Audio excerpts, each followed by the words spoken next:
우리 사랑하시는 아버지 하나님, 오늘 또 저희들을 주의 말씀 앞에 모이게 해주시고, 또 말씀이 끝난 후에 우리 한 마음으로 주의 발 앞에 엎드려 기도할 수 있는 이런 시간을 주시니 감사를 드립니다.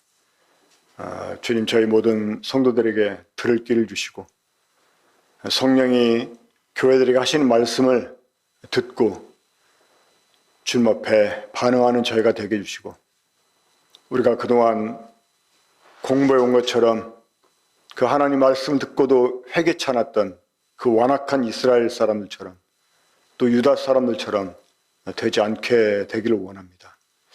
우리가 주님을 두려워하고 주님을 경외하는 가운데서 우리를 사유하신 주님의 그 은혜가 우리에게 주어진 것은 주님을 경외케 하기 위함인 것을 저희 기억할 수 있게 해주시고, 주의 말씀을 마음에 두고 말씀에 즉각 반응하며 주님이 기뻐하시는 말을 향하는 저희가 되게 주시길 원합니다.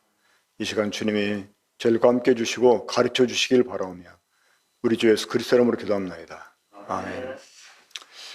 제가 지난주 그 에스겔 47장 공부할 때 생각난 노래가 있었습니다. 그래서 그 말씀 들으면서 계속 속으로 그 노래를 불렀는데, 전에는 참 많이 불렀던 그런 복음성가거든요. 근데 요즘 이제 시와 참매도 안 나오더라고. 아주 옛날 것이 돼서 제가 한번 불러보겠습니다. 아마 아시는 분도 있을 거라 생각하는데 한번 따라 부르면 좋겠습니다. 사막에 샘이 넘쳐리라. 사막에 샘이 넘쳐 흐르리라. 사막에 꽃이 피어 향내 내리라. 주님이 다스릴 그 나라가 되면은 사막이 꽃동산 되리. 사자들이 어린 양과 뛰놀며 어린이들 함께 뒹구는 참 사랑과 기쁨의 그 나라가 이제 속히 오리라. 사막의 숲이 우거지리라. 사막의 숲이 우거지리라. 사막의 예쁜 새들, 사막의 예쁜 새들 노래하리라. 주님이 다스리는 그 나라가 되면은 사막이 낙원되리라. 독사굴에 어린이가 손 놓고 장난쳐도 물지 않는 참사랑과 기쁨의 그 나라가 이제 속히 오리라. 우리 지난주 공부했던 47장 보면 그 성전 동쪽에서부터 이 물이 흘러나와서 남쪽으로 돌고, 그러면서 그 물이 점점 차올라 가지고 그 아라바해로 흘러 들어가기도 하고 또 서쪽으로 흘러가기도 하고 해서 그 사막화된 이스라엘에 정말 이 물이 넘쳐나는 그런 광경을 보았는데, 이게 사실 실제로 이스라엘 땅에 일어날 그런 일입니다.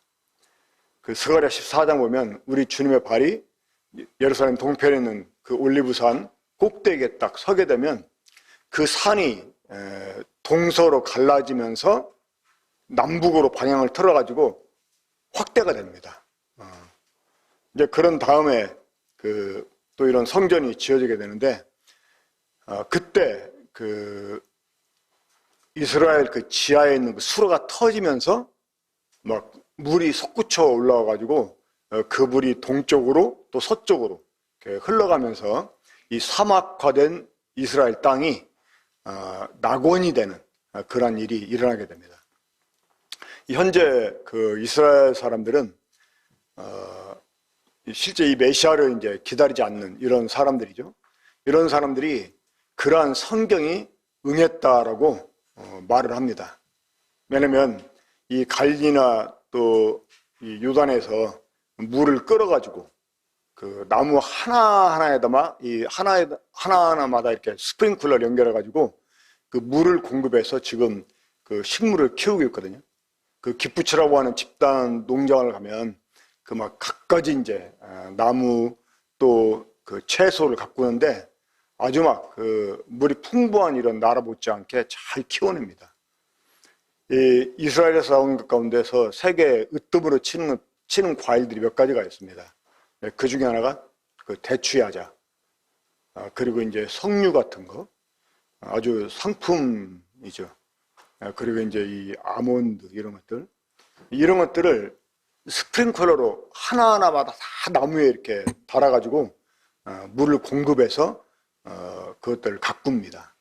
그러니까 자기들이 이미 그러한 낙원을 실현했다라고 이제 자신하면서 그러한 성경이 응했다고 이렇게 막말을 하는 사람도 있는데, 사실 이제 그런 식으로 이루어지는 게 아니라 실제 우리 주님이 이 땅에 오시게 되면 이 이스라엘 지하 수로가 터지는데, 그 유일하게 갈릴리 호수에서만 사는 물고기가 있답니다.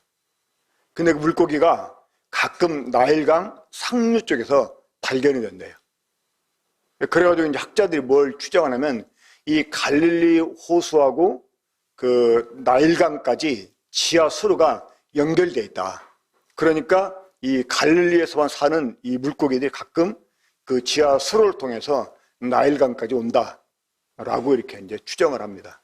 그리고 우리 주님이 오시게 되면 그 스가랴 14장에 있는 그 말씀이 응해지면서, 그래가지고 이 막 물이 이제 그 땅이 막 갈라지고 하면서 지하 수로가 터져가지고 물이 솟구쳐 올라가가지고 그 황량한 이 이제 사막화된 이 이스라엘 땅이 옥토로 이렇게 변하게 된다고 합니다. 아주 오래된 이야기인데, 이 세계 호텔 업자 중에서 아주 으뜸가는 그 회사가 있었는데, 그 사람들이 예루살렘에 그 당시 세계에서 가장 높은 호텔을 지으려고 했대요. 근데 이 예루살렘은 거의 다 이 안반적이기 때문에 지하를 깊게 파지 않아도 높은 빌딩을 지을 수가 있습니다.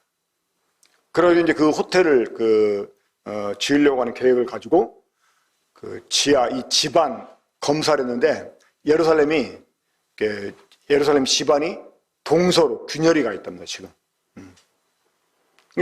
우리 주님의 발이 올리브산에 딱 서게 되면 그 올리브산이 막 동서로 딱 쪼개지면서 이게 방향을 바꿔가지고 남북으로 팽창이 되거든요.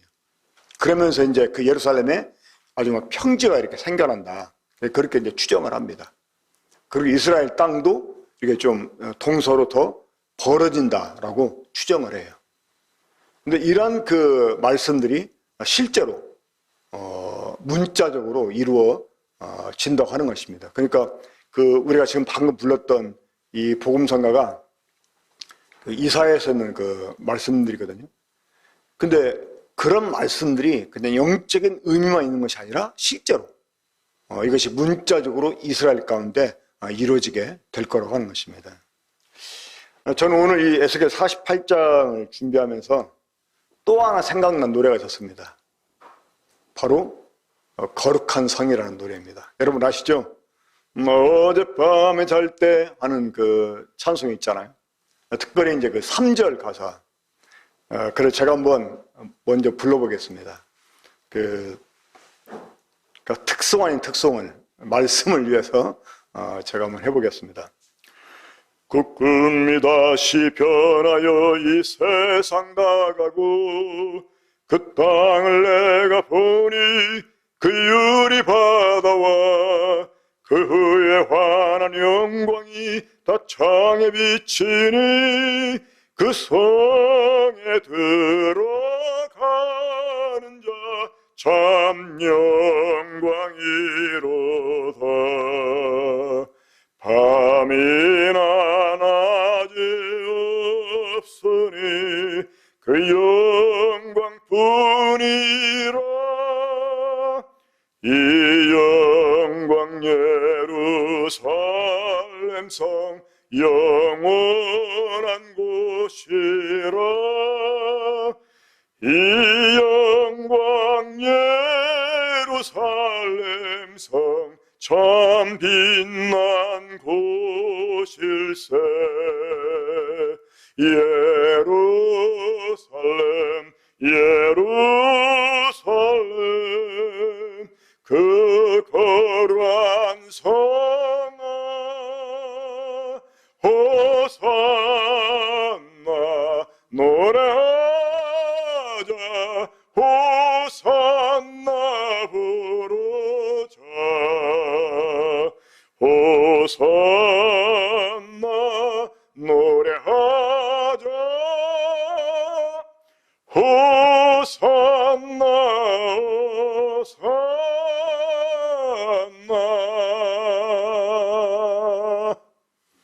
제가 이 찬송을 부른 이유가 있습니다. 그것은 오늘 우리가 함께 공부할 에스겔 48장에 나오는 그 여호와 삼마라고 하는 그 도성, 이 도성이 바로 이 하늘의 새 예루살렘 성을 보여주는 예표가 되기 때문에 그렇습니다. 자, 이제 드디어 우리 에스겔 마지막 장에 이르게 되었습니다. 다음 주에는 제가 우리 무령제님한테 그동안 우리가 에스겔 1장부터 48장 공부한 내용을 총 정리하는 이러한 그 준비해서 함께 공부했으면 좋겠다라고 제가 이렇게 부탁을 드렸습니다. 하지만 이제 우리가 본문을 가지고 공부하는 것은 오늘이 이제 에스겔 마지막 시간이라고 할 수 있겠습니다. 자, 에스겔 48장은 제가 이제 맨 끝절 35절에 나와 있는 그 본문에서 따서 그 여호와 삼마라고 하는 이러한 제목을 붙였는데, 이제 여호와 삼마, 이게 무슨 뜻이죠? 여호와께서 거기 계시다 라는 뜻입니다. 그러니까 여호와께서 거기 계시다. 하나님께서 바로 그 도성에 계시다 하는 그런 의미가 되겠습니다. 자, 이 에스겔 48장은 이제 우리 주님이 이 땅에 오셔서 예루살렘을 회복하시고, 그리고 그 이스라엘 12지파에게 각 이제 그들의 기업이 되는 땅을 분배해 주십니다. 그리고 이제 그 분배해 주시는 특별히 그 예루살렘 한 가운데 땅은 그 땅을 이제 하나님께 내놓게 해서 그 제사장을 위해서, 그리고 또 레인들을 위해서, 그리고 이제 그 왕족들이나 또 새로 회복된 이스라엘을, 그리고 전 세계를 다스릴 이런 그 정부 청사가 이제 들어서는, 그러니까 이 여호와 삼마라고 하는 이 새로운 도시는 이제 세계를 다스리는 이 정부 종합 청사라고도 아마 할 수 있다라고 생각이 됩니다. 자, 그래서 한번 이렇게 본문이 기니까 읽진 않고 제가 이렇게 설명을 들어가면서 필요한 구절을 읽도록 하겠습니다. 자, 여기 그 PPT를 보시면 이제 옛적에 하나님 모세를 통해서 또 여호수아를 통해서 이스라엘에게 분배해 주셨던 그 땅, 이제 그런 땅이 다 회복이 됩니다. 지금도 아직 이스라엘 땅은 완전하게 회복이 안 됐지 않습니까? 이 블레셋 사람들이 들어 지금도 살고 있잖아요. 이 팔레스타인들이. 그래서 지금 이제 이스라엘 우리가 그 관광을 가게 되면 이 이스라엘과 팔레스타인 간에 좀 관계가 좋으면 가볼 수도 있지만, 만약에 이제 관계가 안 좋아지면 이 팔레스타인들이 이렇게 살고 있는 이 거주지에는 들어갈 수가 없습니다. 뭐 이렇게 베들레헴이라든가 이런 데는 가볼 수가 없어요. 그러니까 아직도 이스라엘은 그 자신들에게 주어진 땅을 회복하지 못하고 있는 거죠. 그리고 그 유단 건너편에 있던 르우벤, 갓, 그리고 므낫세 반지파가 차지했던 그 땅은 지금 요르단 땅이잖아요. 그리고 일부 이제 시리아에도 편입이 돼 있고. 그래서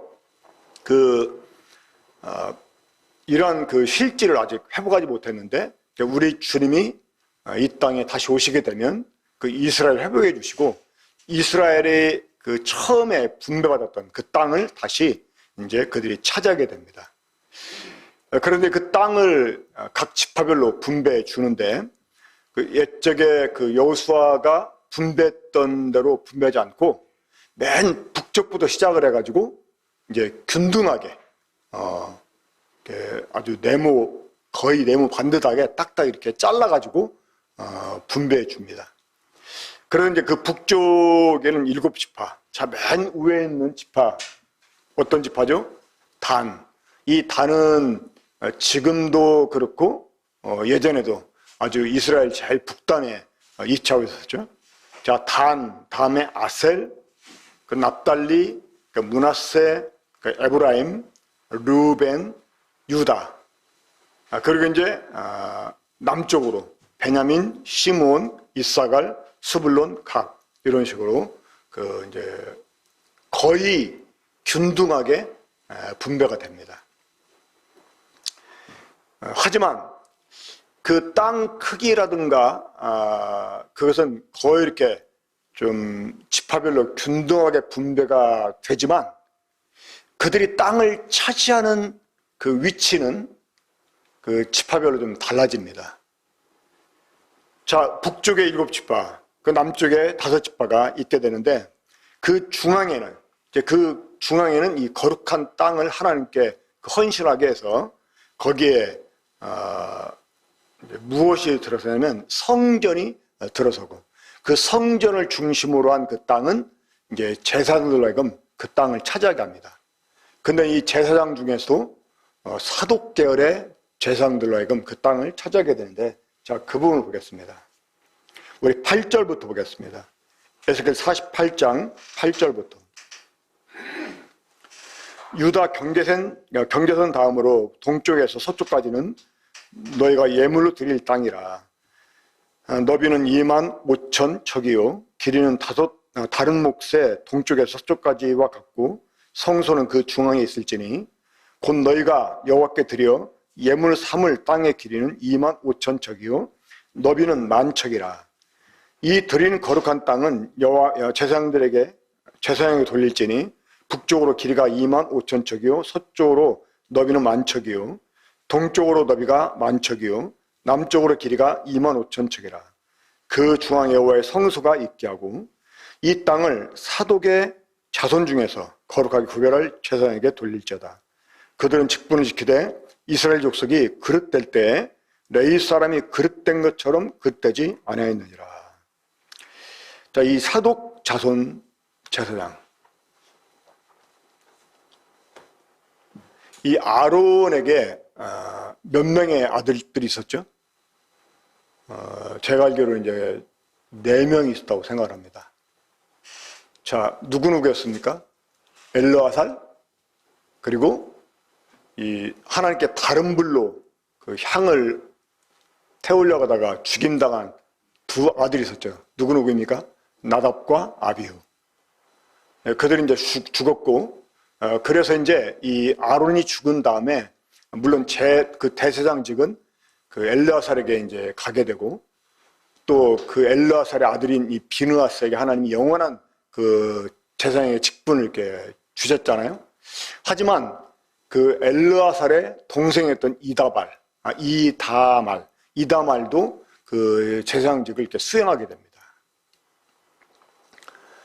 근데 이 엘르아살과 비느하스를 그 이어온 제사장이 있어요.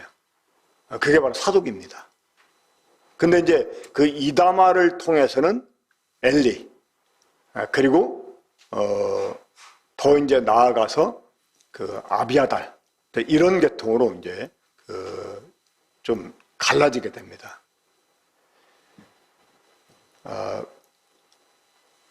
그 이제 사독의 조상 가운데서는 비느하스가 있잖아. 이 비느하스에게 하나님이 이 제사장직을 영원히 이제 그 허락할 것을 말씀해 주셨어요. 그리고 나중에 보면 이 사독 같은 경우는 이 솔로몬 때, 그러니까 이 아도니아가 이제 스스로 자기가 이제 왕이 될 거라고 생각을 해가지고 뭐 요압을 부르고 여러 사람 부르잖아요. 그때 이제 부름 받아서 간 제사장이 누구냐면 아비아달이었습니다. 원래 이 다윗 때 이 사독과 아비아달이 똑같은 이런 권위를 가지고 제사장직을 수행하고 있었거든요. 근데 이제 솔로몬 때 가서 그게 갈라지게 됩니다. 그래가지고 이제 그 아도니아의 초청을 받아가지고 거기에 참석하는 바람에 아비아달은 이 솔로몬이 왕이 된 뒤에 예루살렘에서 쫓겨나게 됩니다. 그래서 이제 그 지방으로 가게 되죠. 그래서 그 아비아달, 그게 이제 그 엘리 쪽 또 계열이고 이다말의 그 계통이죠. 물론 그 후손 가운데서 예레미야라고 하는 선지자가 또 물론 태어나긴 합니다. 하지만 이 성전 중심의 그 제사장직은 이 사독 후손들이 차지하게 됩니다. 그러니까 이 사독 그 계열들을 보면 그래도 이제 어떤 정통성을 유지하면서 그들이 하나님 앞에서 제사장으로서 어떤 지킬 것들을 많이 이렇게 지켜왔던 것 같습니다. 그런데 그런 그 사독 계열의 그 제사장들에게 그 거룩한 땅을 이제 갖도록 합니다. 그리고 이제 그 밑으로 보면 여기 이제 보면 여기 그 위에 있죠. 여기가 이제 그 단부터 유다까지 7지파가 차지하고 있고, 그리고 이제 그 중앙에 이게 이제 가로, 그러니까 서에서 동까지 이게 25,000척. 그러니까 25,000척 이 척이 몇 센치인지 모르겠어요. 킹제임스에게는 리드, 갈대로 나와 있고, 그리고 이제 뭐 다른 성경은 큐빗 이렇게 나와 있는데, 그게 그 정확하게 이 척이 몇 센치인지 모르겠어요. 왜냐면 계산해 보면 이게 그 지중해에서부터 요단강까지 그 거리가 아닌가 이렇게 생각을 하는데, 만약에 이 척을 큐빗으로 오면 한 12,000m? 이 정도밖에 안 돼요. 그러니까 한 12km 정도밖에 안 돼요. 지금 예루살렘 그 동서 길이가 제일 짧은 곳이 40km 넘거든요. 근데 이 계산대로 하면 안 맞아요.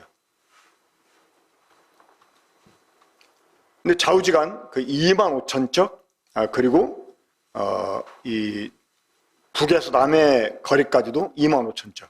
그래서 이 안에 보면 이제 그 제사장들을 위한 그런 땅이 있고, 그리고 레위인들을 위한 땅이 있고, 그리고 이제 밑에 그 이제 속된 땅이 있긴 합니다. 이게 이제 거룩한 땅, 곧 성전이 아니고 또 그 레위인들이 사는 땅이 아니기 때문에 속된 땅이라고 표현했지만, 이 속된 땅 안에 뭐가 있냐면 그 여호와 산마라고 일컬어지는 새로운 도시가 건설이 됩니다.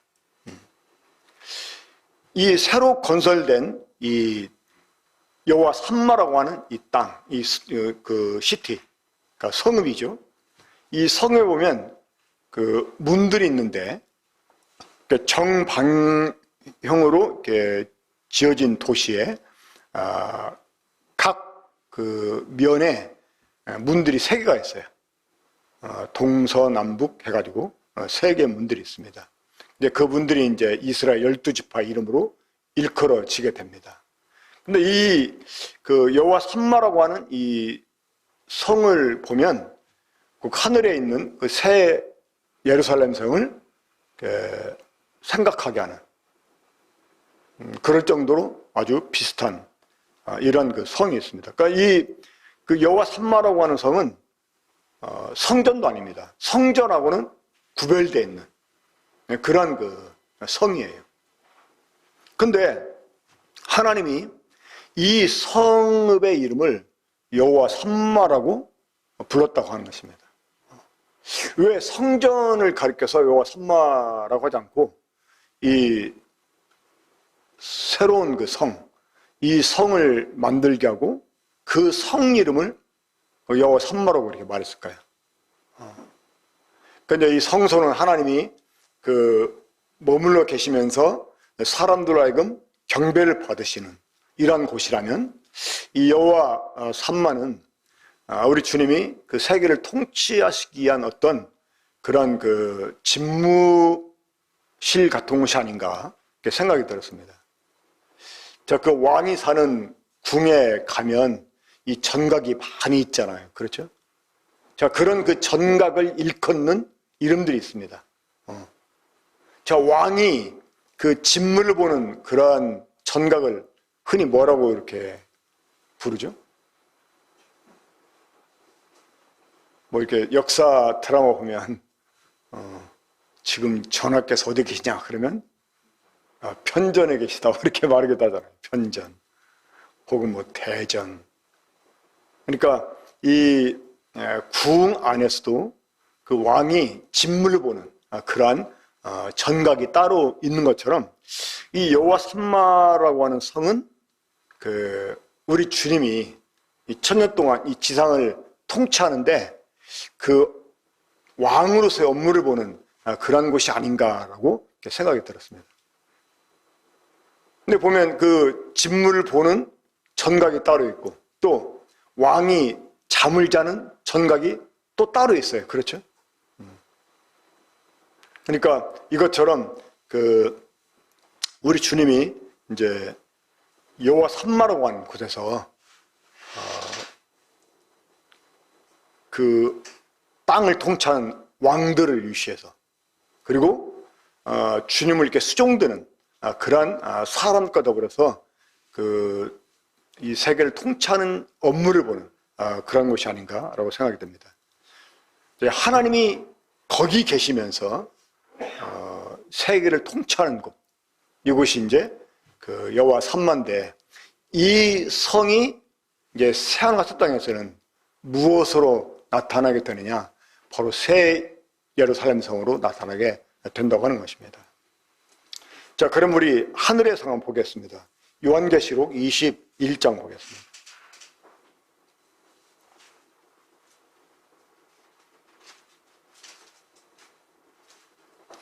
요한계시록 21장 1절부터 보면 또 내가 새 하늘과 새 땅을 보니 처음 하늘과 처음 땅이 없어졌고 바다도 다시 있지 않더라. 또 내가 보매 거룩한 성 새 예루살렘이 하나님께로부터 하늘에서 내려오니 그 준비한 것이 신부가 남편을 위하여 단장한 것 같더라. 또 내가 들으니 보좌에서 큰 음성이 나서 이르되 보라 하나님의 장막이 사람과 함께 있음에 하나님이 그들과 함께 계시리니 그들은 하나님의 백성이 되고 하나님은 친히 그들과 함께 계셔서. 자, 이 하늘에서 내려오는 새 예루살렘, 그 새 예루살렘은 이 하나님과 어린 양이 거하는 이러한 성이었습니다. 이제 쭉 가서 보면 자 10절 보겠습니다. 성령으로 나를 데리고 크고 높은 산을 올라가 하나님께로부터 하늘에서 내려오는 거룩한 성 예루살렘을 보이니 하늘에 하나님의 영광이 있어 그 성의 빛이 지극히 귀한 보석 같고 벽옥과 수정같이 막더라. 크고 높은 성곽이 있고 12문이 있는데 문에 12천사가 있고 그 문들 위에 이름을 썼으니 이스라엘 자손 12지파의 이름이라. 자, 이 그 모습이 그 여호와 삼마라고 하는 그 성과 아주 흡사한 것을 보게 됩니다. 그리고 이제 이 성은 네모 반듯해요. 물론 이 하늘의 그 새하늘과 새 땅에서 나타나게 될 이 새 예루살렘 성은 에스겔 48장에 나와 있는 이 그 여호와 삼마라고 하는 성보다는 훨씬 큽니다. 크고 이 지어진 재료 자체도 물론 다르지요. 22절 보겠습니다. 22절 성 안에서 내가 성전을 보지 못하였으니 이는 주 하나님 곧 전능하신 이와 및 어린 양이 그 성전이심이라. 이 새 예루살렘 안에는 성전이 따로 없었어요. 왜요? 하나님과 어린 양 자체가 성전이 되셨기 때문에. 그리고 이 새 예루살렘 안에는 누가 이렇게 계셨느냐? 오직 하나님과 어린 양만 계셨습니다. 그럼 교회는 어디 있을까요? 교회는.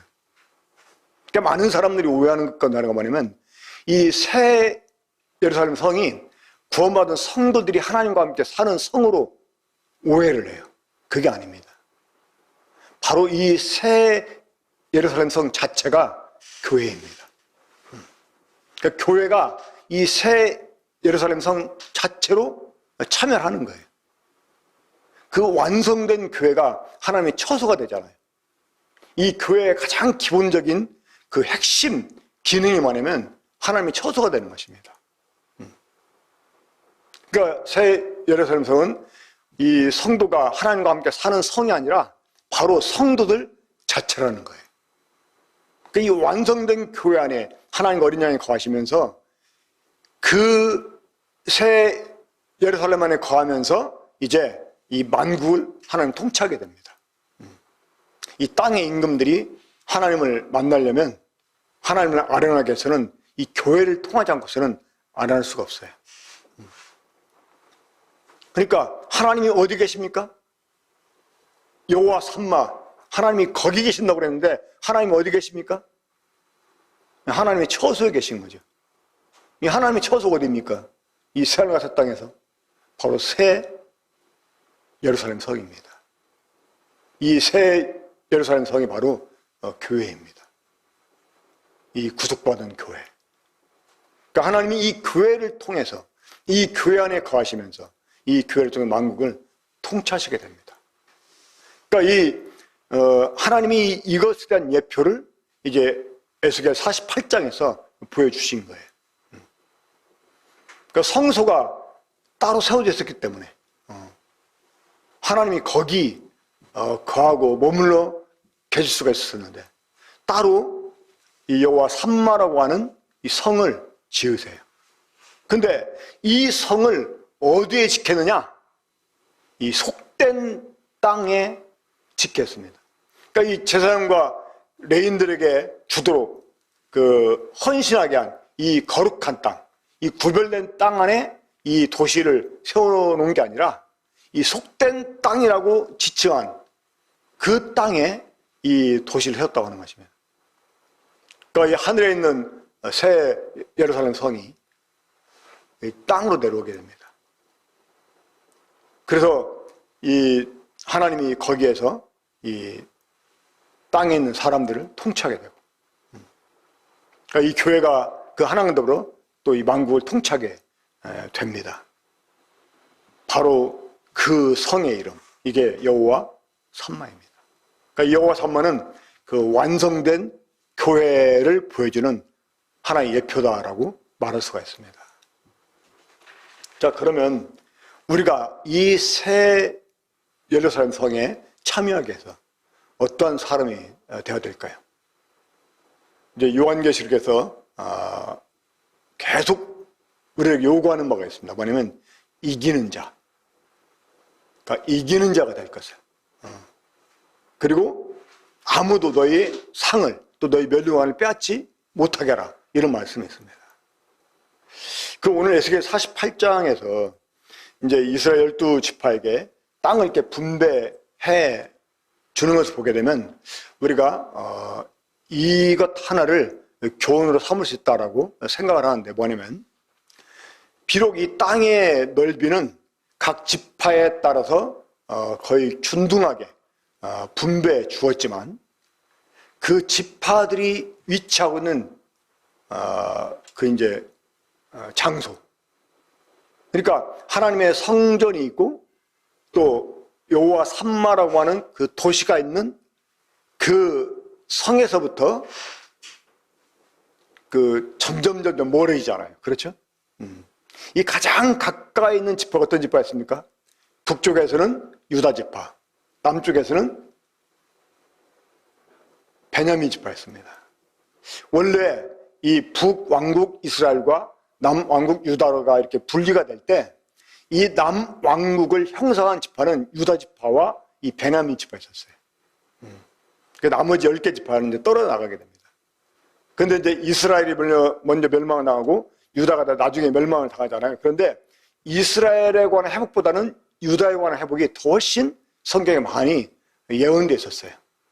그러니까 다시 회복이 됐을 때도 유다와 베냐민이 가장 그 중앙에 위치하게 되고, 그리고 맨 끝에 있는 지파들, 이 야곱의 아들들이지만 이 여종들이란, 그러니까 이 단 누구의 소생이죠? 라헬의 시종이었던